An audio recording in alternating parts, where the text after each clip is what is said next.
कल के क्लास में हम लोग आपको रासायनिक आपको अभिक्रिया से पढ़ाए थे, जिसमें आपको बताया था कि रासायनिक अभिक्रिया क्या होता है।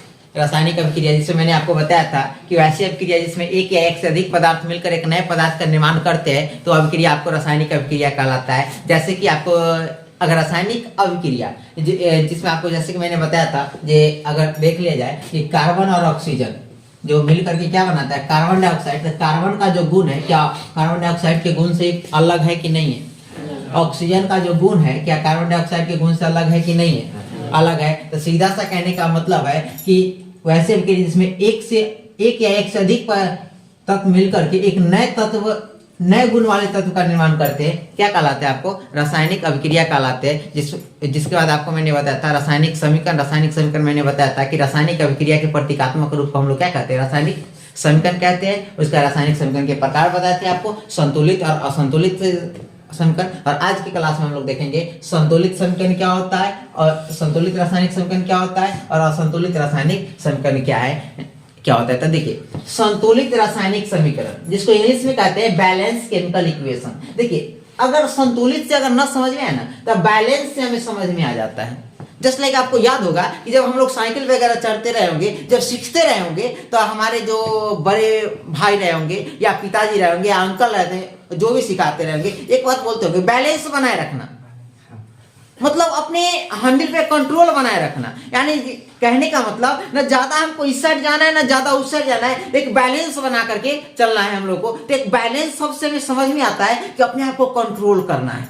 संतुलित से थोड़ा ना समझ में आए लेकिन बैलेंस से समझ में आता है। यानी बैलेंस समीकरण क्या होता है? बैलेंस केमिकल इक्वेशन तो वैसा है जिसमें आपको मैंने बताया था कि जो भाग लेने वाले जो पदार्थ होते हैं वो क्या कहलाते हैं?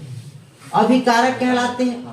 और जो बनने वाले पदार्थ होते हैं वो आपको क्या कहलाते हैं? प्रतिफल कहलाते हैं। अब देखिए, तो संतुलित रासायनिक समीकरण क्या है कि अभिकारक के परमाणुओं की संख्या अगर प्रतिफल के परमाणुओं की संख्या के बराबर है तो वह समीकरण कैसा है? संतुलित रासायनिक समीकरण है। मतलब Na अगर परमाणुओं की संख्या 7 है तो इधर कितना होना चाहिए? 6 होना चाहिए। 6 होना चाहिए? नहीं, 7 होना चाहिए। कितना होना चाहिए?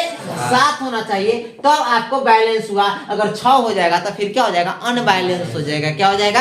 अनबैलेंस हो जाएगा। एंड देखिए, वैसा समीकरण, वैसा रासायनिक समीकरण जिसमें अभिकारक के परमाणुओं की संख्या प्रतिफल की परमाणुओं की संख्या के बराबर हो, संतुलित रासायनिक समीकरण कहलाता है। यानी जितना आपको अभिकारक के परमाणु होगा उतना ही किसके परमाणु होना चाहिए? प्रतिफल के परमाणु होना चाहिए। तो वह समीकरण जो होगा आपको संतुलित रासायनिक समीकरण कहलाएगा। जैसे कि देखिए, एक मैंने एग्जांपल लिया है, जब मैंने मैग्नीशियम को कार्बन डाइऑक्साइड के साथ अभिक्रिया कराया तो मैग्नीशियम ऑक्साइड बना। इसमें देखिए था मैग्नीशियम कितना है? यानी इधर वाला क्या कहलाता है? अभिकारक। तो अभिकारक में मैग्नीशियम क्या गो? 2 गो। ऑक्सीजन भी क्या गो? 2 गो। अब इधर चलते, इधर मैग्नीशियम क्या गो? 2। ऑक्सीजन भी क्या गो? 2 गो। तो देखिए, इधर जितना परमाणु, इधर आपको अभिकारक में जितना मैग्नीशियम है, आपको प्रतिफल उतना ही मैग्नीशियम है कि ज्यादा है या कम है? उतना ही है। आपको जो है जितना ऑक्सीजन है उतना ही ऑक्सीजन है कि कम है? उतना ही है। यानी कहने का मतलब यह बैलेंस दोनों तरफ बैलेंस बना हुआ है। यानी यह आपका बैलेंस केमिकल इक्वेशन कहलाता है। अब देखिए, जैसे कि कभी कभी पूछता है कि रासायनिक समीकरण को संतुलित करना क्यों आवश्यक है? रासायनिक समीकरण को काहे संतुलित करेंगे? जैसे देखिए, ये संतुलित है ना, क्यों संतुलित करेंगे? तो हम डायरेक्टली कहेंगे द्रव्यमान संरक्षण के नियमानुसार रासायनिक अभिक्रिया में द्रव्यमान का ना तो निर्माण होता है नहीं क्या होता है? विनाश होता है। और यह कंडीशन तभी संभव है जब दोनों तरफ परमाणुओं की संख्या क्या हो? बराबर हो। क्या दोनों तरफ परमाणुओं की संख्या बराबर है कि नहीं है ना? तो दोनों तरफ परमाणुओं की संख्या के बराबर हो। अतः परमाणुओं की संख्या बराबर करने के लिए ही हम रासायनिक समीकरण को क्या करते हैं? संतुलित करते हैं। यह बात आपको नोटेट करा दिया जाएगा। चलिए, अब देखते हैं हम लोग असंतुलित रासायनिक समीकरण यानी अनबैलेंस केमिकल इक्वेशन। यानी अनबैलेंस, जब कभी कभी देखिएगा एक्सीडेंट वगैरह होगा तो कहेगा ये अनबैलेंस था उधरे से, मतलब जिन्ना तेना करके चला रहा था, आया ट्रक वाला से फरिया रहा था, तो बस एक अनबैलेंस उसके पास। जस्ट लाइक कभी रास्ते में देखिएगा कि अगर हम लोग साइकिल से सफर करते रहते हैं और गलती से भी अगर हमारे बगल से अगर कोई वृद्ध आदमी गुजर रहे हो और उनके सामने अगर साइकिल का हैंडल अगर हम लोग ऐसे ऐसे कर देते हैं तो फिर वो पता नहीं किस गली में ढुकाएंगे, किस जंगल में ढुकाते हैं, पता नहीं चलता हमें। अथवा या खास तौर से ये इस मार्केट में जितने सारे गर्ल्स वगैरह पढ़ने आते थे, लोग को देखिएगा सामने से ट्रक भी आ रहा है या कुछ भी आ रहा है, अगर हल्का सा पी भी कर दिया ट्रक वाला का पास आके एक बार तो किधरों ढुका देना, या कोई गाड़ी वाला अगर हैंडल ऐसे ऐसे कर दिया, पता नहीं किस गली में लेके जाएगी साइकिल, ये पता नहीं रहता है। तो अनबैलेंस हो गया, बैलेंस उसके पास नहीं है। तो ध्यान दीजिए, यानी वैसा रासायनिक समीकरण जिसमें अभिकारक के परमाणुओं की संख्या प्रतिफल की परमाणुओं की संख्या के बराबर हो, मतलब बराबर न हो, यानी कहने का मतलब जितना अभिकारक के परमाणु होगा अगर उतना प्रतिफल के परमाणु नहीं हुआ तो वह आपका असंतुलित रासायनिक समीकरण कहलाता है। इसी प्रकार कंकाली समीकरण के भी नाम से जानते हैं। किस नाम से? कंकाली समीकरण के नाम से। जैसे मैंने भी इसमें सेम एग्जांपल लिया है। इसमें मैग्नीशियम का आपको ऑक्सीजन के साथ अभिक्रिया कराया है तो मैग्नीशियम ऑक्साइड बना है, लेकिन इधर देखिए मैग्नीशियम का एगो,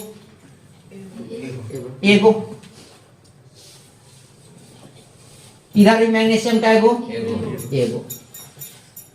इधर ऑक्सीजन का एगो, दो, इधर ऑक्सीजन का एगो। अब देखिए बैलेंस है क्या? नहीं ना, तो ये आपको अनबैलेंस समीकरण कहा गया। तो बैलेंस अनबैलेंस समझ गए।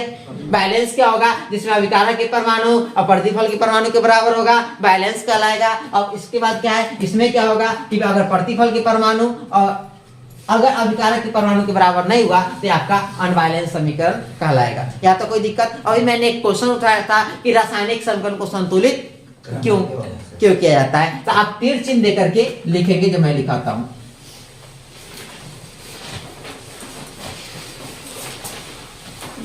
तीर चिन्ह देकर के लिखेंगे। व्याख्या करे कि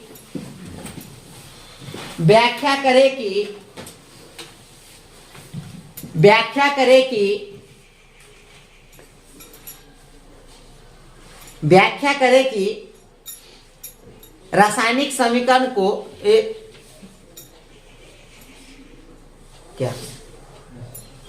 व्याख्या करे कि रासायनिक समीकरण को संतुलित करना आवश्यक है। व्याख्या करे कि रासायनिक समीकरण को संतुलित करना आवश्यक है।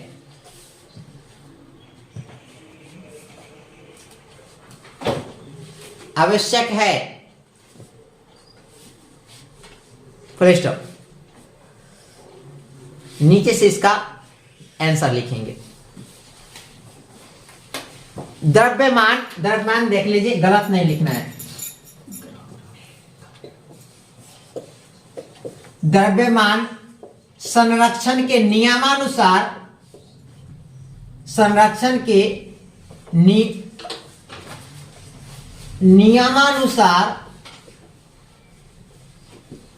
द्रव्यमान संरक्षण के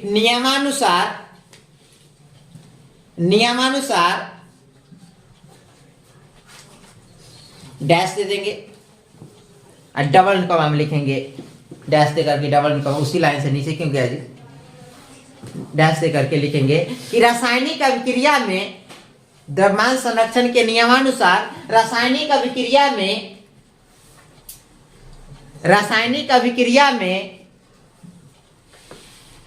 द्रव्यमान का न तो निर्माण होता है, द्रव्यमान का न तो निर्माण होता है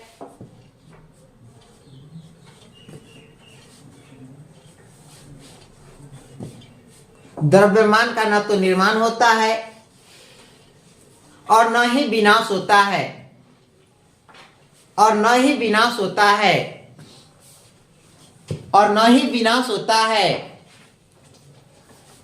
द्रव्यमान का न तो निर्माण होता है न ही विनाश होता है। फुल स्टॉप, इन्वर्ट कमा बंद। यह कंडीशन तभी संभव है, यह कंडीशन यह कंडीशन तभी संभव है, यह कंडीशन तभी संभव है जब दोनों तरफ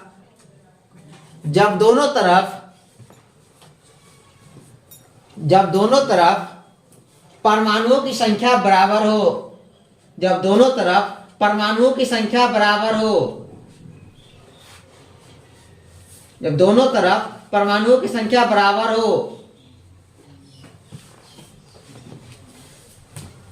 परमाणुओं की संख्या बराबर हो, अतः रे मोजा खोल के लिखना, हाथ में मोजा पहन ले, लड़की सब कहते हैं साफे लोल है, सब मोजा पहन के लिखती है। अतः परमाणुओं की संख्या बराबर करने के लिए, अतः परमाणुओं की संख्या बराबर करने के लिए, अतः परमाणुओं की संख्या बराबर करने के लिए ही, अतः परमाणुओं की संख्या बराबर करने के लिए ही रासायनिक समीकरण को संतुलित किया जाता है। अतः परमाणुओं की संख्या बराबर करने के लिए ही रासायनिक समीकरण को संतुलित किया जाता है।